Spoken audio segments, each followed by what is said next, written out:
Alors bonjour à tous et bienvenue sur cette vidéo dans laquelle nous allons parler de fonctions. Donc les fonctions, c'est une notion qui est très présente dans les programmes du secondaire et donc c'est très important de comprendre en profondeur ce que sont les fonctions et quelles sont leurs propriétés. Et puis aussi d'être à l'aise pour les manipuler et travailler avec elles. Donc dans cette vidéo, on va seulement s'intéresser aux généralités sur les fonctions. Donc ce que j'entends par là, c'est qu'il y a tout un tas de concepts qui gravitent autour des fonctions et qui sont un peu plus poussés, mais on ne parlera pas de ces concepts aujourd'hui. Aujourd'hui, on va vraiment revenir sur le b.a.-ba, donc sur la base des fonctions, c'est-à-dire leur définition, c'est quoi une fonction, et puis les premières propriétés des fonctions. Donc, on peut déjà se poser la question, mais c'est quoi une fonction ? Donc ça m'est déjà arrivé par le passé de poser cette question à un élève et il m'a répondu une fonction c'est ax plus b. Alors c'est pas entièrement faux, c'est assez mal dit sous cette forme-là, donc déjà ce qu'il faudrait rajouter au minimum c'est que a et b sont des constantes, et puis un f de x ça ferait pas de mal. Donc, c'est assez mal dit, sous la forme précédente, et même encore sous cette forme-là, c'est assez mal dit, mais sur le fond, c'est pas entièrement faux. Parce que, effectivement, cette égalité, ça décrit bien une fonction. Mais c'est un exemple de fonction, parmi une infinité de fonctions qui sont envisageables, et ça, c'est une catégorie de fonctions qu'on appelle les fonctions affines, et dont on parlera plus en détail un peu plus tard. Et pour l'instant, on ne va pas s'attarder là-dessus, on va juste utiliser cet exemple pour essayer d'identifier les caractéristiques d'une fonction et ce qui fait qu'une fonction est une fonction. Puisqu'ici, on en est encore assez loin, là c'est simplement un exemple particulier, mais on peut difficilement définir une notion entière à partir d'un exemple. Mais c'est un début. Donc ici, ce qui se passe, qu'est-ce qui se passe quand on applique la fonction f, quand on l'utilise ? Alors en fait, si on regarde cette égalité, ce qui se passe, c'est qu'au début, on part d'un nombre x, donc qui peut être n'importe quel réel, et puis à la fin, on récupère un nouveau nombre qui ici est en l'occurrence ax plus b. Donc en fait, là, la fonction f, elle nous a permis de passer d'un nombre x à un nouveau nombre qui est noté f de x. Donc à partir de cette observation, on peut dire qu'une fonction, en fait, elle crée des liens entre des nombres des nombres de départ et des nombres d'arrivée. Donc globalement, ça déjà c'est une première grosse étape.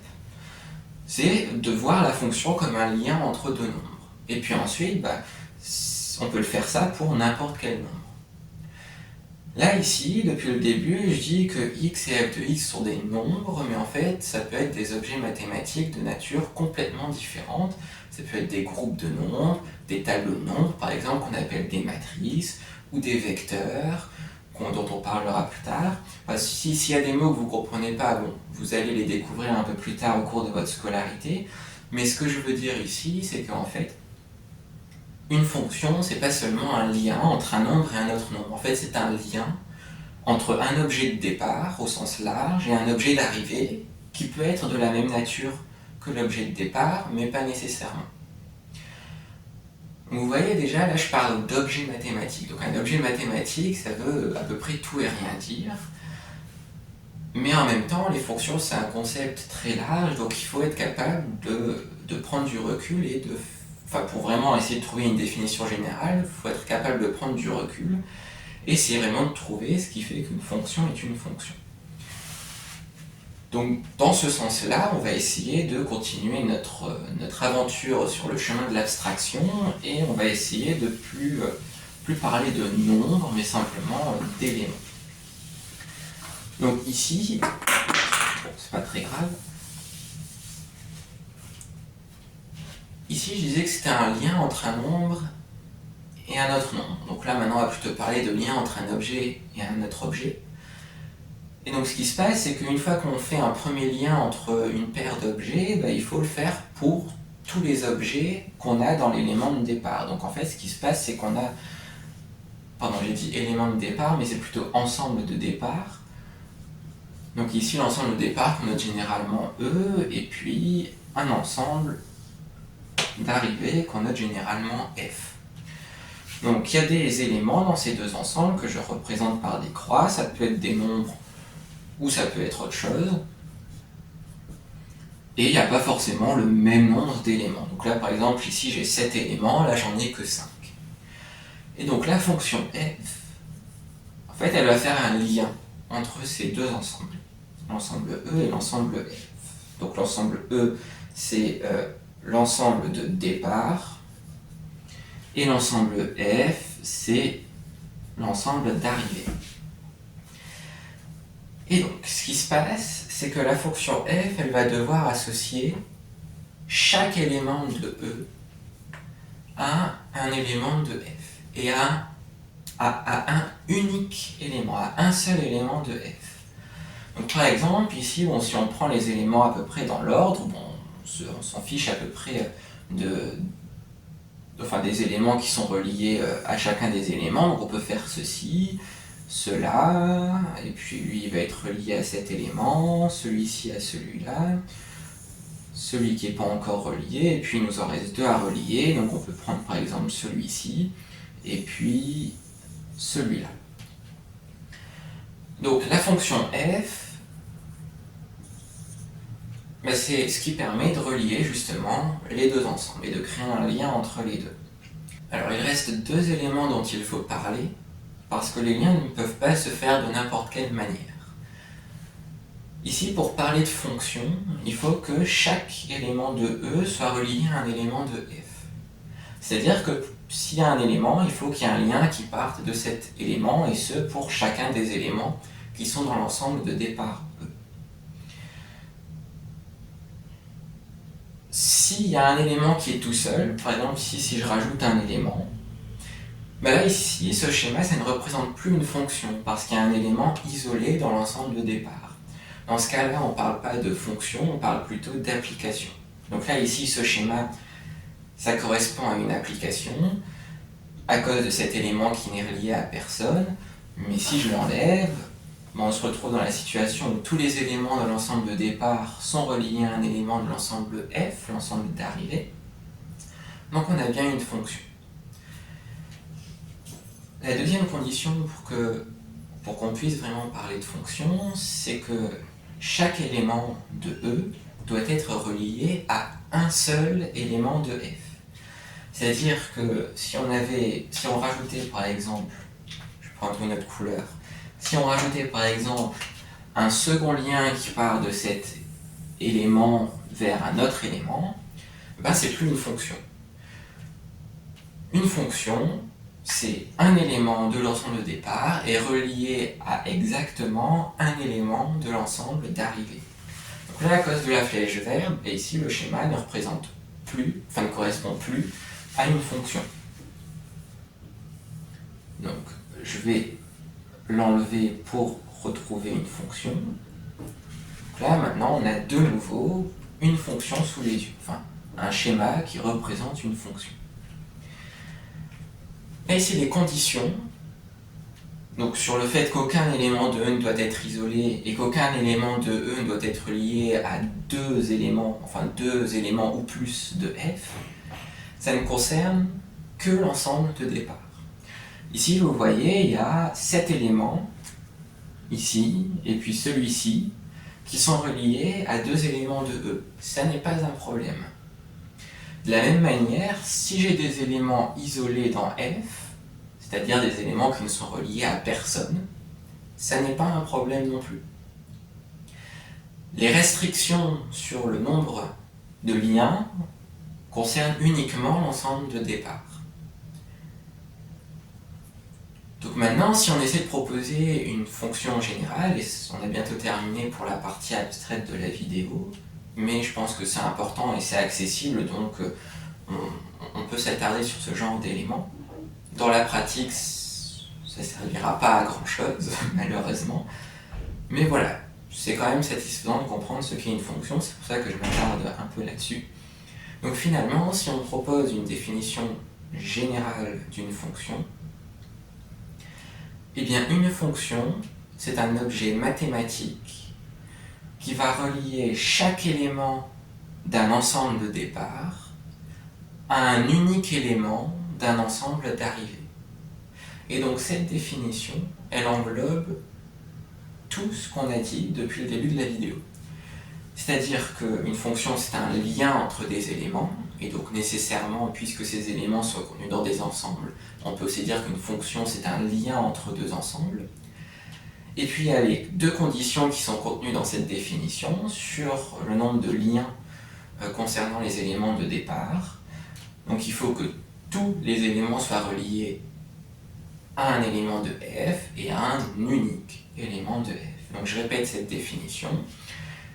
Une fonction est un objet mathématique qui permet de relier chaque élément d'un ensemble de départ à un unique élément d'un ensemble d'arrivée. Et donc, voilà la réponse à la question qu'on s'est posée au début de la vidéo. C'est quoi une fonction ? C'est ça. Maintenant, on ne va jamais revenir dans la pratique à quelque chose d'aussi abstrait, à revenir à cette définition générale. Après, on va se ramener à des contextes plus précis. Par exemple, est-ce qu'on va travailler sur des fonctions qui vont relier des nombres à des nombres ou d'autres objets à d'autres objets ? Enfin, on aura des informations supplémentaires sur la nature des objets. Et dans ce cas-là, eh bien, on va pouvoir raconter des choses supplémentaires. Et dans le cadre du lycée et du début des études supérieures, on va essentiellement travailler sur ce qu'on appelle des fonctions réelles à variable réelle, c'est-à-dire que, en fait, les éléments de départ et les éléments d'arrivée seront des nombres. Ce qui facilitera un peu les choses pour vraiment comprendre ce qui se passe, puisqu'on est habitué à manipuler les nombres depuis qu'on est tout petit. Alors c'est bien beau de faire des dessins, mais maintenant il va falloir se poser la question plutôt de comment est-ce qu'on écrit les fonctions, comment est-ce qu'on peut les définir. Parce que dans la pratique, si on fait toujours des petits dessins comme ça avec les deux ensemble, les petites croix et les petites flèches, c'est pas bien pratique, et puis donc on voit bien qu'il y a des liens pour passer d'un élément à l'autre, mais on sait pas trop ce qui se passe, comment est-ce qu'on passe de l'un à l'autre. Donc là ici une fonction, généralement, il y a deux façons de la noter. Donc, la première façon, qui est selon moi la plus complète, c'est ceci. Donc on commence par le nom de la fonction. Donc là, toutes les fonctions de la vidéo, j'imagine, vont s'appeler f, ou en tout cas la plupart. 2 points, et puis ensuite, donc, on note l'ensemble de départ. Donc pour reprendre une notation que j'ai utilisée précédemment, donc c'était E, notre ensemble de départ, l'ensemble d'arrivée, et puis en dessous, donc x, une flèche, mais pas la même. Les deux flèches sont différentes et c'est important de les noter différemment, et x et f de x. Donc dans la pratique, ici, on note pas f de x parce que c'est pas très informatif quand on note ça, mais on précise la formule. Par exemple, ça pourrait être, si on prend l'exemple des fonctions affines de tout à l'heure, ax plus b. Une autre façon de noter, qui est plus rapide à noter, c'est simplement f de x égale et la formule.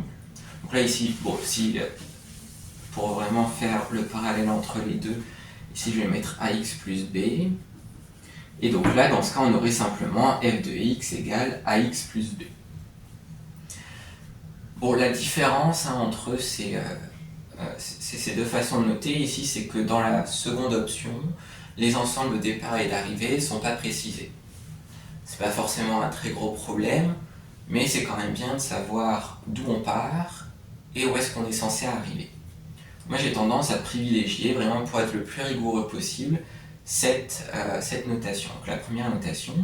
Et puis en plus dans cette notation, tout ce qu'on a dit dans la définition précédente est retrouvé, c'est-à-dire on a l'ensemble de départ, l'ensemble d'arrivée, et puis la deuxième ligne, c'est comment est-ce que les éléments sont reliés. Là on a une formule ou une façon de les relier. Et donc on retrouve tous les éléments de la définition. Comme je vous disais précédemment, dans le cadre des programmes du lycée, généralement on se restreint aux fonctions réelles à variables réelles. Donc c'est-à-dire que ici, E et F seront soit R, donc l'ensemble des réels, soit des sous-ensembles de R. Donc au lycée, on aura généralement donc, une fonction f qui démarre de R, qui arrive dans R, et qui à x associe f de x. Donc c'est la façon de noter les fonctions.